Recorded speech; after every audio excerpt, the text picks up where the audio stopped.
E os discípulos falaram: Mestre, não te importa que morramos? Em Marcos 4, capítulo 35, a palavra do Senhor vai dizer que naquele dia, ao anoitecer, disse ele aos seus discípulos: Vamos para o outro lado.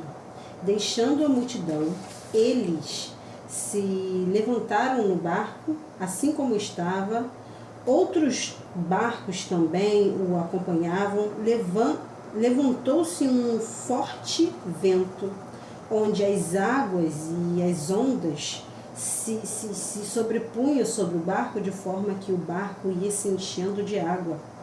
E Jesus estava na polpa. A Bíblia vai dizer também, dormindo com a cabeça sobre um travesseiro. E os discípulos acordaram, clamando: Mestre, não te importa que morramos? E no 39, ele se levantou sem muita conversa. Ele se levanta e fala. Ele se levantou e falou. Repreendeu o vento e o mar e disse: Aquieta-se, acalma-se. O vento se aquietou e fez-se bonança. E fez-se completa bonança. Gente, eu tô sem óculos. Eu sem óculos é uma negação. E já no 40, Jesus pergunta aos teus discípulos assim. Então perguntou aos seus discípulos: Por que vocês ainda estão com tanto medo? Ainda não têm fé? Ou não tens fé? E eles estavam apavorados e perguntaram uns aos outros: Quem é este que até o vento e o mar ele fala e obedece? Existe alguma coisa, existe algo que Deus não possa desferir uma palavra e isto o obedecer? Não existe.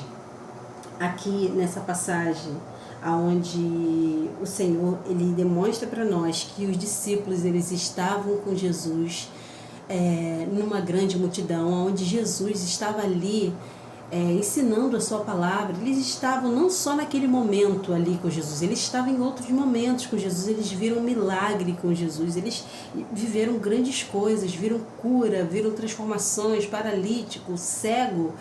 E quando Jesus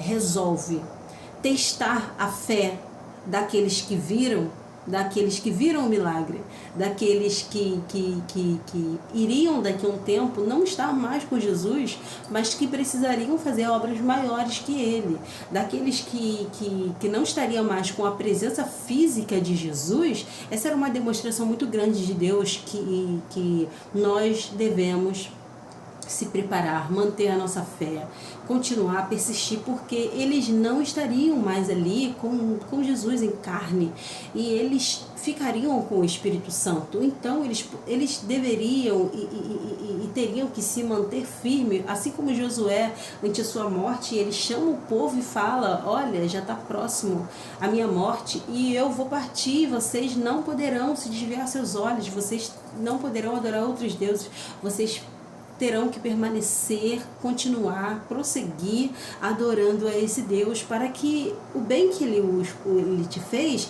não se transforme em maldição, não chegue a praga e coma tudo, a sua terra, seja tudo destruído, aquilo que o Senhor fez, a terra que Ele nos deu, aqui Ele prometeu e fez vocês possuírem. E aqui o Senhor, Ele demonstra pra gente que muitas das vezes nós estamos há tanto tempo com Ele, vendo tanto milagre, tanta cura, tantas coisas, mas ainda assim, quando Ele fala assim: vamos ir mais fundo, vamos atravessar esse rio aqui, hein? Vamos lá. E a Bíblia diz que outros barcos estavam com eles, outros barcos seguiram. Mas a Bíblia também vai dizer que o barco não usou o plural, a Bíblia não usou um S, ele não colocou um plural, que os barcos iam a pique. Disse que o barco aonde Jesus estava ia quase a pique. Nossa! Tem como um barco que Jesus está ir quase a pique? Tem como?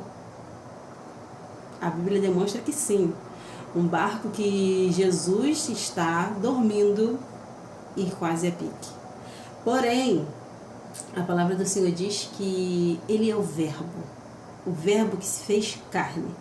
E por Ele ser o Verbo que se fez carne, Ele, sem muita conversa, Ele levanta, repreende o mar e o vento, e tudo se transforma em bonança.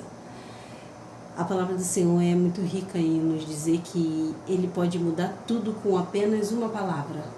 E às vezes nós estamos esperando atitudes. Às vezes nós estamos esperando movimentos grandes, coisas grandiosas, quando Deus criou o mundo com uma palavra. Eu estou aqui olhando para o céu, que o céu está lindo, e Ele faz tudo com apenas uma palavra.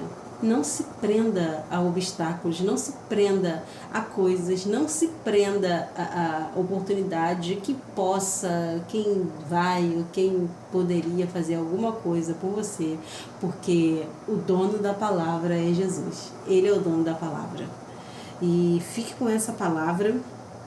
E nesse versículo de Mestre, não te importa que morramos, o Senhor me trouxe uma interpretação que é: não te importa que pereçamos? Não é possível que o Senhor não esteja vendo isso que nos acomete. Não é possível que o Senhor não esteja vendo isso que nos está acometendo, que está acontecendo conosco. O Senhor está vendo, Deus está vendo, mas Ele precisa que o Verbo se transforme, que o Verbo ele age, porque qual é o sentido do Verbo? É uma ação, né? Então, Ele é o Verbo que se fez carne, Ele é o Verbo vivo que desceu do céu, e por isso Ele continua agindo por nós, Ele continua agindo. Então, se você já andou com Jesus, se você já comeu com Jesus, se você já falou com Jesus, Ele te dá autoridade, autonomia para repreender o vento e dizer: mar, acalme, vento, pare agora. É em nome de Jesus, não é em teu nome, é em nome de Jesus. Então, fique com essa palavra. Eu não sei em qual estado, qual momento, qual época da sua vida você está, mas Deus te deu autoridade para você dizer: vento, pare, mar, se acalme, porque eu vou passar, eu vou atravessar. Eu já fui alimentada pela palavra de Deus, por tudo que ele tem para mim, e agora é hora de agir. Vamos agir diante dos propósitos de Deus. Se alinhe à promessa do Senhor e mande que esse vento se acalme.